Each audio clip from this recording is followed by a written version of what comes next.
नमस्कार, भाग्य श्री देख रहे हैं आप। मैं हूं श्रुति चौबे आपके साथ। आज दिन है शनिवार और तारीख 8 अगस्त। आइए नजर डालते हैं बिहार की आज की मुख्य खबरों पर। बिहार में बाढ़ पर सम्राट चौधरी का बड़ा बयान। मुख्यमंत्री सम्राट चौधरी ने कहा कि बिहार में बाढ़ की बड़ी वजह नेपाल से होने वाली भारी बारिश और वहां से आने वाला पानी है। उन्होंने कहा कि हर साल मानसून में नेपाल की नदियों का जलस्तर बढ़ने से सीमावर्ती जिलों में समेत बिहार के कई हिस्सों में बाढ़ का खतरा बढ़ जाता है। निशांत ने जेपी नड्डा से की मुलाकात। बिहार की हेल्थ सर्विस पर चर्चा। बिहार के स्वास्थ्य मंत्री निशांत कुमार ने केंद्रीय स्वास्थ्य मंत्री जेपी नड्डा से मुलाकात कर राज्य में super speciality hospitals, trauma centres और मेडिकल कॉलेजेस को मजबूत करने पर चर्चा की। निशांत ने कहा कि बेहतर इलाज के लिए केंद्र और राज्य के बीच कोऑर्डिनेशन होना बहुत जरूरी है। इससे पहले उन्होंने अपने पिता नीतीश कुमार से भी मुलाकात कर पार्टी संगठन को लेकर चर्चा की।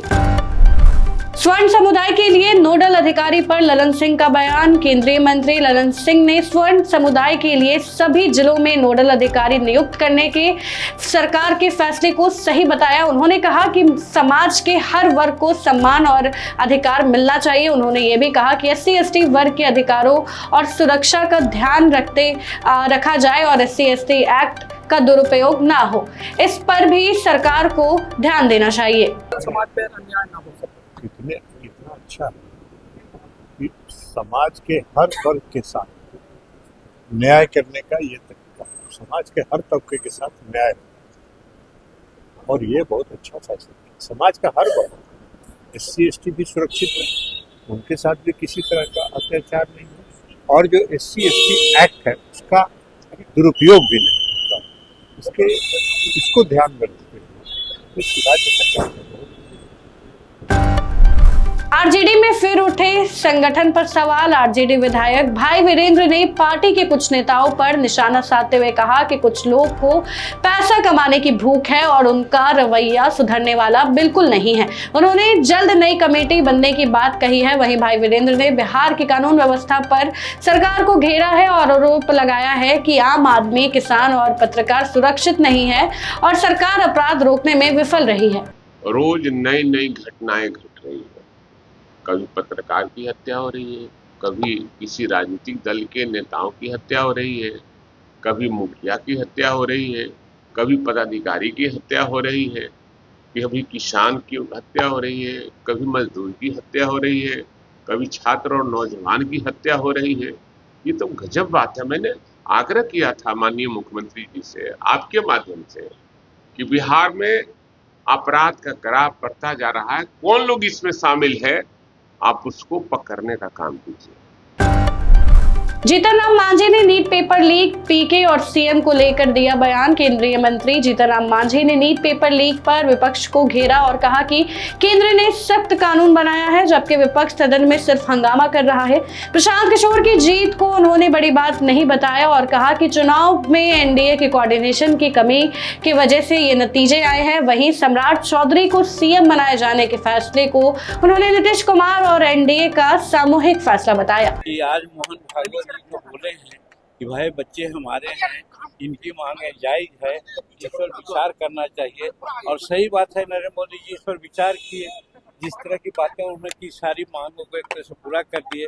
अब रही बात की, बहुत कड़ा बिल भी पास किया गया है जिससे किसी प्रकार की कोई बातें नहीं होगी। तो अब क्या किया जा सकता है। और जहाँ तक रही बात, बहस होना चाहिए। पार्लियामेंट में बोलते लेकिन एकदम सिर्फ हल्ला कर रहे हैं। मानव तस्करी पर सीएम सम्राट चौधरी का बड़ा बयान। मुख्यमंत्री सम्राट चौधरी ने कहा कि बिहार से गायब बच्चों और महिलाओं को वापस लाकर उनका पुनर्वास किया जाएगा। उन्होंने मानव तस्करी को गंभीर बताते हुए राज्यों के बीच बेहतर तालमेल और जोर दिया। सीएम ने कहा कि बिहार में इंडस्ट्री और रोजगार बढ़ने से पलायन कम होगा और लोगों को अपने ही राज्य में बेहतर अवसर मिलेंगे। जिस पर आज संपूर्ण बिहार या आज़ादी के पहले जो बिहार था, उस पूरे बंगाल, झारखंड, उड़ीसा सब मिलकर हम लोग चिंतन कर रहे हैं। और इसमें कहीं दो मत नहीं है कि बच्चों का गायब होना या कोई व्यक्ति भी गायब हो, यह सरकार के लिए सबसे बड़ा चिंता का विषय है। कोई स्वयं यदि बाहर जाता है तो लौटने की उम्मीद रहती है, लेकिन किसी को यदि गायब किया जाता है तो उसके लौटने की उम्मीद परिवार को कम होती है और तब सरकार और न्यायालय की आवश्यकता पड़ती है। तो सबसे महत्वपूर्ण है, जो कई चीजें सरकार कर भी रही है। एसबीआई में 1538 जूनियर एसोसिएट पदों पर भर्ती 27 अगस्त तक आवेदन की आखिरी तारीख। एसबीआई ने जूनियर एसोसिएट के 15,038 पदों पर भर्ती निकाली है, जिसके लिए 7 अगस्त से लेकर 27 अगस्त तक ऑनलाइन अप्लाई किया जा सकता है। सिलेक्शन में प्रीलिम्स, मेंस और जरूरत पड़ने पर लोकल लैंग्वेज टेस्ट होगा। उम्मीदवारों की उम्र 20 से 28 साल के बीच होनी चाहिए और चयन के बाद शुरुआती सैलरी करीब 45,000 महीना होगी। सरकारी स्कूल में मिड डे मील का नया नियम। बिहार के सरकारी स्कूलों में अब मिड डे मील के लिए बच्चों की फेस स्कैनिंग होगी। प्रधान अध्यापक को सुबह 11 बजे तक बच्चों की संख्या और खाने का डेटा अपलोड करना होगा। फेस स्कैन के आधार पर ही राशन दिया जाएगा, जबकि डेटा अपडेट नहीं करने पर एक्शन लिया जा सकता है। सरकार का कहना है कि इससे फर्जीवाड़े पर रोक लगेगी और ट्रांसपेरेंसी ज्यादा बढ़ेगी। पटना यूनिवर्सिटी के कॉन्वोकेशन समारोह में हंगामा। पटना यूनिवर्सिटी के कॉन्वोकेशन समारोह में 1305 पीजी छात्रों और 155 पीएचडी रिसर्च स्कॉलर्स को डिग्री दी गई, जबकि 38 छात्रों को गोल्ड मेडल से सम्मानित किया गया। समारोह के दौरान मास कम्युनिकेशन के छात्रों ने स्टेज पर सम्मान और ग्रुप फोटो की मांग को लेकर हंगामा किया, जिसके बाद राज्यपाल कार्यक्रम छोड़कर बीच में ही चले गए। असिस्टेंट प्रोफेसर भर्ती में गड़बड़ी के आरोप। असिस्टेंट प्रोफेसर भर्ती में रिजर्वेशन और सिलेक्शन प्रोसेस को लेकर सवाल उठे हैं। आरोप है कि कुछ उम्मीदवार की कैटेगरी बदली गई है और बिना पीएचडी और नेट के भी चयन किया गया है। वहीं इकोनॉमिक्स में ईडब्ल्यूएस महिलाओं की तय 13 सीटों के बजाय 16 महिलाओं के सिलेक्शन पर भी विवाद हो गया है। उम्मीदवार अब पूरी प्रक्रिया की जांच और ट्रांसपेरेंसी की मांग कर रहे हैं। पटना में 15 अगस्त से शुरू हो सकता है एलिवेटेड रोड। मीठापुर से पारा के बीच बना 2.1 किलोमीटर एलिवेटेड रोड लगभग तैयार है और 15 अगस्त से इस पर गाड़ियों के चलने की संभावना है। इससे दक्षिण पटना से मीठापुर का सफर 45 मिनट से घटकर करीब 15 मिनट हो सकता है।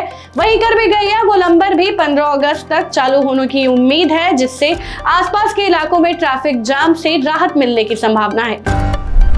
बिहार की भावना कंठ ने रचा इतिहास। दरभंगा की भावना कंठ ने इंडियन एयरफोर्स का फाइटर कॉम्बैट लीडर यानी FCL कोर्स पूरा कर इस स्तर का प्रशिक्षण हासिल करने वाली देश की पहली महिला फाइटर पायलट बनने की उपलब्धि हासिल की है। ग्वालियर के TACD में 20 हफ्तों का कठिन प्रशिक्षण पूरा करने वाली भावना की इस कामयाबी से बिहार और पूरे मिथिलांचल में खुशी का माहौल है।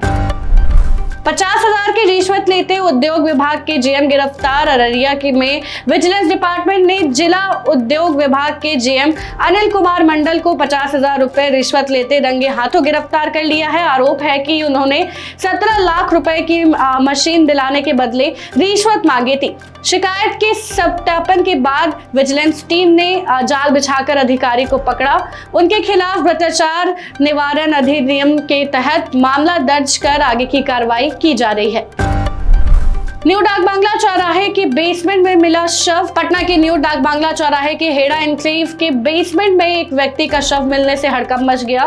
तेज दुर्गंध आने पर दुकानदारों ने डायल 112 को सूचना दी। मृतक के हाथ में जय श्री राम लिखा बैंड मिला है, लेकिन अभी उसकी पहचान नहीं हो पाई है। पुलिस की जांच और पोस्टमार्टम रिपोर्ट के बाद ही मौत का कारण पता चलेगा और उसकी पहचान पता चलेगी। बिहार में बारिश का अलर्ट। 19 जिलों में होगी बारिश। बिहार में मानसून एक्टिव है और मौसम विभाग ने आज 19 जिलों में बारिश, आकाशीय बिजली और 40 किलोमीटर प्रति घंटे की रफ्तार से हवा चलने का अलर्ट जारी किया है। नेपाल में भारी बारिश से मुजफ्फरपुर की बागमती और बगहा में गंडक नदी उफान पर है, जिससे कई इलाकों में पानी भर गया है। हालांकि राज्य में अब तक सामान्य से 35% कम बारिश दर्ज की गई है। तो फिलहाल के लिए बस इतना ही। आप भी बन सकते हैं जनता रिपोर्टर। बस अपने क्षेत्र की किसी भी समस्या का एक बढ़िया वीडियो बनाइए, दिए गए WhatsApp नंबर पर हमें पूरी जानकारी के साथ भेज दीजिए। तब तक के लिए जय हिंद, जय बिहार।